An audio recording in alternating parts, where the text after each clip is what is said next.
রাষ্ট্রবাদী হও কিন্তু নিষ্ঠুর শিখবে, বলতে বিবেচনা করো বলে হয়েও। যদি করে থাকো সাবধান হও, ভুল করো না। সত্য বলো কিন্তু সংহার এলো না। সৎ কথা বলা ভালো, আমার অনুভব করা আরো আরো ভালো। সৎ কথা বলার চেয়ে সৎ কথা বলা ভালো নিশ্চয়, কিন্তু বলার সঙ্গে কাজ করা অনুভব না থাকলে কি হলো বেহালা কিনা, যেমন বাদাম উঠতে বাজে ভালো কিন্তু তারা নিজে কিছু অনুভব করতে পারে না। যে অনুভূতি খুব গল্প করে অথচ তাহার লক্ষণ প্রকাশ হয় না, তাহার গল্পগুলি কল্পনা মাত্র বা আরম্ভ। যত পূর্বে তত বেমালুম, যেমন ডালি পাকলে উঠে যায়। তোমার অন্তরে সদ্ভাব থাকলে আপনি উঠে যাবে, তোমার মুখে তা প্রকাশ করতে হবে না।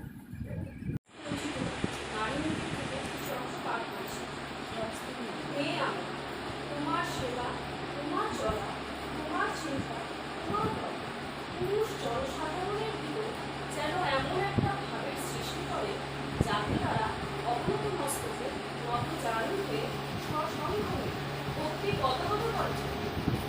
মা আমার, জননী আমার বলে মুগ্ধ হয়, বুদ্ধ হয়, তৃপ্ত হয়, কৃতার্থ হয়, তবেই হইবে, তবেই হইবে। প্রিয় পরম রূপে তুমি আসিলে ধরায়, তোমার এ ধরার ধন্য হয়ে যায়। চরণ করো শ্রী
ভাবনা কারণ গুরু নারায়ণ তার ভাবনা কারণ জয় গুরু নারায়ণ তার ভাবনা কারণ ইষ্টবিধি করতে হবে জীবন মরণ জয় গুরু নারায়ণ তার ভাবনা কারণ ইষ্টবিধি করতে হবে জীবন মরণ জগরে মনে রাধা রাধা দয়ালেরই শ্রীচরণ জগরে মনে রাধা রাধা দয়ালেরই শ্রীচরণ জগরে মনে রাধা রাধা দয়ালেরই শ্রীচরণ জগরে মনে রাধা রাধা দয়ালেরই শ্রীচরণ জগরে মনে রাধা রাধা দয়ালেরই শ্রীচরণ জগরে মনে রাধা রাধা দয়ালেরই শ্রীচরণ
ঠাকুর পরিবারের প্রত্যেকের শ্রীচরণে আমার শতকোটি প্রণাম।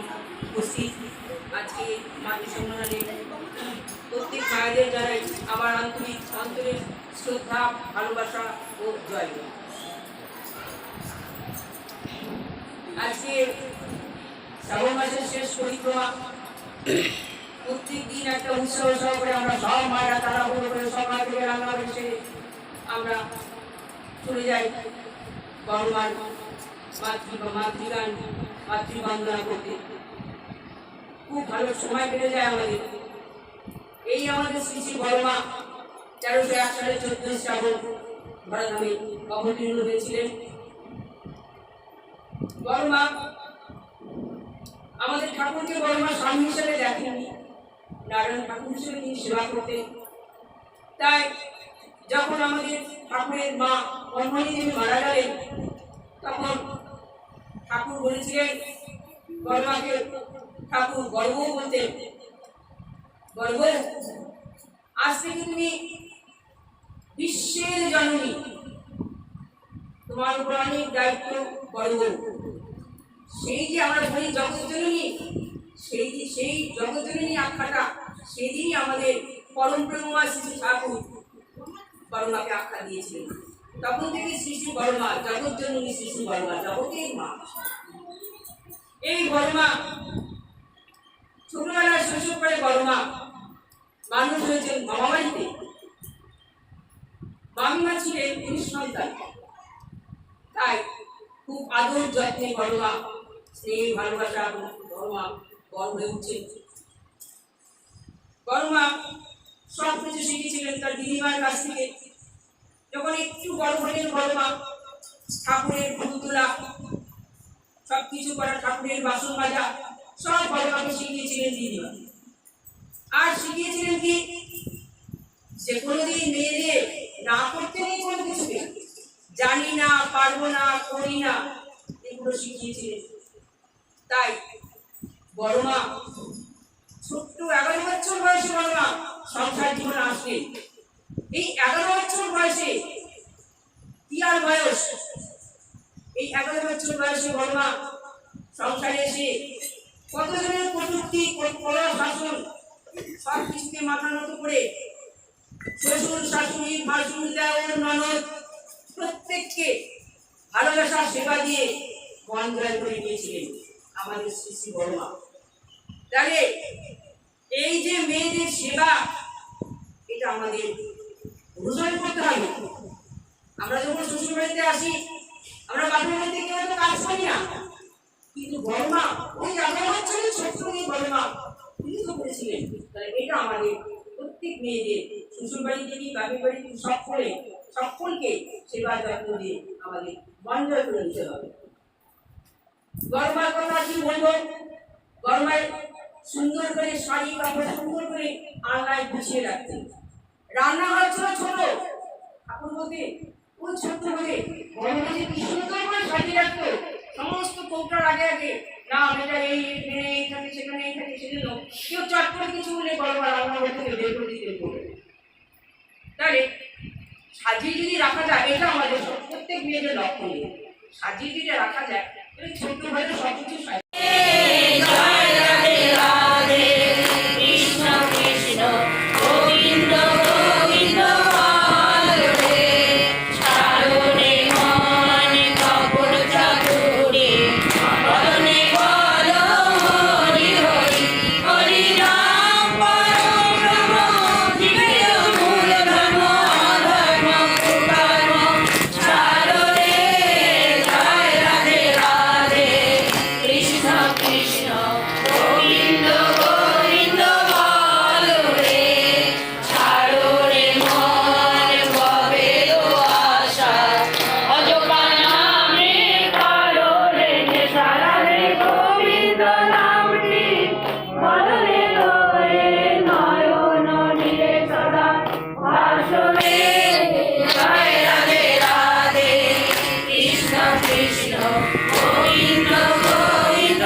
মাতৃ সম্মেলনের আজকে শেষ দিন, কালকে মন্দিরে পরিক্রমা, মানে আজকে পরিক্রমা শেষ, কালকে উদযাপন, কেমন লাগলো?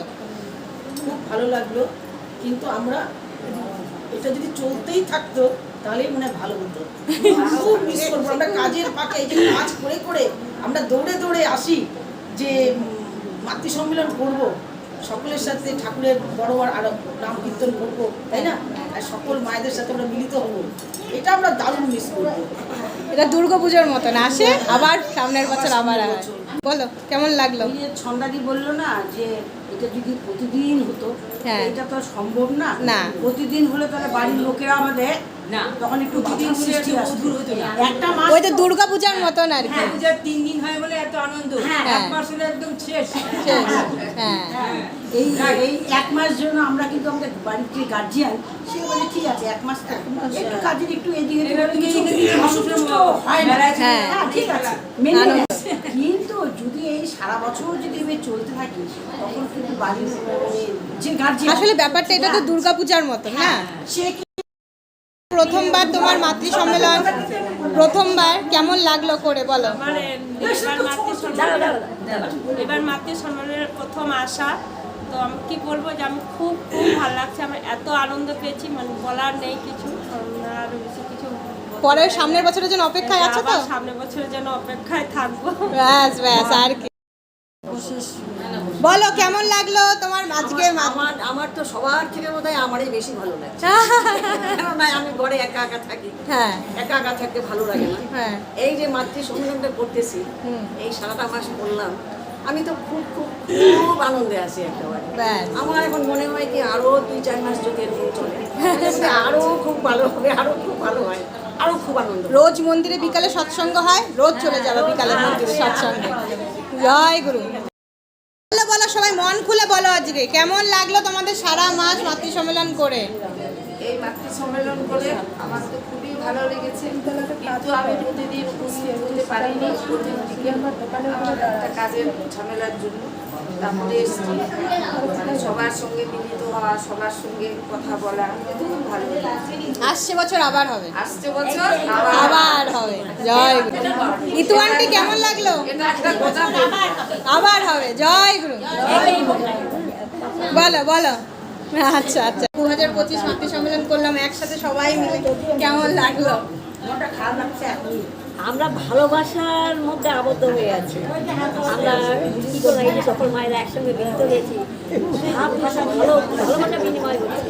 এই ভালোবাসার বিনিময়ের মাধ্যমে আমরা জীবনে যেন আরো এগিয়ে যেতে পারি এবং জীবনটাকে সুন্দরভাবে গড়ে তুলতে পারি। সকল মায়েরা যেন ভালো থাকবেন, আর এই ঠাকুরকে মাথায় নিয়ে চলে ঠাকুরের যে সকল নীতিবিধিগুলো আছে পালনের মাধ্যমে আমরা এই জীবনকে সুন্দর করে গড়ে তুলতে সকলকে জানাবে আন্তরিক জয় গুরু, সকলে দিকে থাকবেন পরবর্তীকার আশ্রয় প্রার্থনা। জয় গুরু। আসছে বছর আবার হবে। খুব ভালো লাগলো, আমি সবসময় যেতে পারিনি, হ্যাঁ। যে কদিন গিয়েছি খুব আনন্দ, খুব আনন্দ, খুব আনন্দ। ব্যাস। সবাইকে দেখতাম, সবাইকে দেখার সুযোগ হয় না। এই মাতৃ সম্মেলনে আমাদের সবার সাথে মানে আবার মিলন হয়, আনন্দ হয়, খাওয়া হয়, হাসি হয়, খুব মজা হয়। জয় গুরু। জয় গুরু। 2025 কেমন কেমন লাগলো? কেমন লাগলো বলো? আমরা তো ভীষণ মিস করবো কালকের থেকে, কাল নাগাল আমাদের আছে উদযাপন। হ্যাঁ, হ্যাঁ। তারপরের দিন আমরা খুব মিস করবো। চলে আসি তাড়াতাড়ি, 10 মিনিট, 10-15 মিনিটের মধ্যে। আমরা দুপুরের এই টাইমটাকে খুব মিস করবো। পাশাপাশি আরেকটা জিনিস মিস করবো, এই যে সবাই শোনো, সবাই শোনো। আরেকটা জিনিস মিস করবো হচ্ছে এই যে প্রত্যেকদিন মাতৃ সম্মেলনে আসি আর আমার ননদিনী রায়বাঘিনী ননদিনী সাথে আমি ঝগড়াটা খুব মিস করবো। আমি ভিডিওটা মিস করব।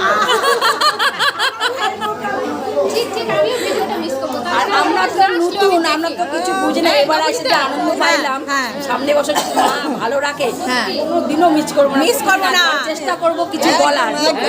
রোজ উপস্থিত হতে পারিনি, কিন্তু আমি ভিডিও দেখেছি। একদম একদম। এটাই আমাদের প্রাপ্তি। আসছে বছর আবার হবে। এবার সবাই এক বছর আবার বলো বলো। আসছে বছর আবার হবে। আবার হবে। রেডি 1 2 3 সবাই বলো। আসছে বছর আবার হবে। জয়